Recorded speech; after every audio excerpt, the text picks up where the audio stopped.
కొంచెం అంత CO2, సరే సరే సోడా కూడా తెత్తా బావా. దాన్ని ఘనభావించిన H2O, సరే బావా, ఐస్ గడ్డలు కూడా తెత్తా. అందులకు ఇంకా కొన్ని బాగానే ప్రోటీన్స్ కావాలా పిల్లగా. మటన్, చికెన్, చేపలు, గుడ్లు అవి కూడా తెత్తా బావా. ఓకే అన్ని రడేటాలకు నేను కూడా ప్రయోగానికి అత్తగాని. బావా, నువ్వు వచ్చే వరకు 2 రౌండ్లు ఏమంటావా మరి? పండ్లు ఇరుగుతాయి ప్రయోగం ఫెయిల్ అయితే. సరే బావా, నువ్వు వచ్చేదాకా ఏం చేయమంటావు మరి?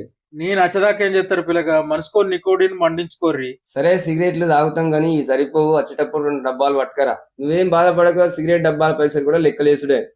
సరే సరే. అయితే రాజుగాని ఇంట్లో ఎవరు లేరు, కూర్చుందామా మరి? ఓ పిల్లగా, మనం ప్రయోగం చేసే స్మెల్ పక్కిండలకు స్ప్రెడ్ అవుతది, తర్వాత పరిశాన్ ఉంటది అద్దక్కడ.